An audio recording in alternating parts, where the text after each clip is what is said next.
প্রিয় ভাই বোনেরা, কিছু কিছু লোক আছে, কিছু কিছু মানুষ আছে, যখন এই এই এই মাফিয়া সরকারের টলমল অবস্থায় তখনই কিছু কিছু মানুষ হঠাৎ করে একটি কথা বলে বসে, আরে ধুর, বিএনপি আওয়ামী লীগ তো একই দল। নো, বিএনপি আওয়ামী লীগ কখনোই এক দল নয়।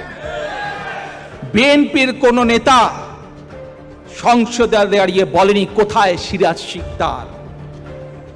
বিএনপির নেতা বলেনি, কাজে বিএনপি এবং আওয়ামী লীগ এক নয়। বিএনপি নিজের দলের লোকজনকে বিলিয়নিয়ার বানানোর জন্য কুইক রেন্টাল প্রজেক্ট করেনি। বিএনপি আওয়ামী লীগ এক নয়।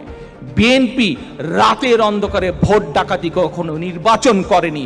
বিএনপি আওয়ামী লীগ এক নয়।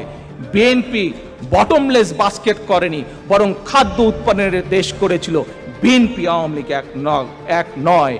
বিএনপি বিরোধী দলীয় নেতাকর্মীদের গুম খুন করেনি, কাজে বিএনপি আওয়ামী লীগ এক নয়। খালেদা জিয়া কখনো বলেন নাই যে এর অবস্থা হেফাজতের মতন করে দিব, আওয়ামী লীগের অবস্থা হেফাজতের মতন করে দিব, কোনোদিন আমরা বলিনি। কারণ আমরা জনগণের শক্তিতে বিশ্বাস করি, জনগণই সকল ক্ষমতার উৎস। বিএনপি আওয়ামী লীগ কখনো এক নয়।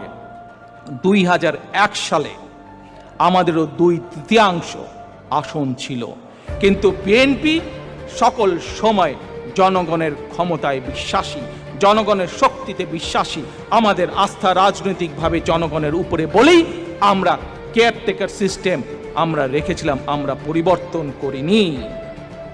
প্রিয় ভাই বোনেরা, all the prime ministers man, মনে আছে ডকুমেন্ট আল জাজিরা দেখিয়েছিল? বিএনপির সময় এই রকম কোন ডকুমেন্ট তৈরি করতে পারেনি কোন মিডিয়া। প্রিয় ভাই বোনেরা, জোর করে ক্ষমতা টিকে রাখতে, নিজেদের চুরি চামারি ডাকাতি, নিজেদের দুর্নীতির কথা যাতে মানুষ বলতে না পারে, ভোট চুরির কথা যাতে বলতে না পারে, যাতে প্রতিবাদ করতে না পারে, বিরোধী দল থেকে দমিয়ে রাখার জন্য আয়নাঘর কে তৈরি করেছে? এই মাফিয়া সরকার।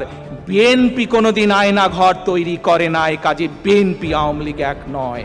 কাজে যারা বলেন বিএনপি আওয়ামী লীগ এক, দয়া করে ভুলে যান, BNP Awami League are never be এক, নেভার দে আর সেম।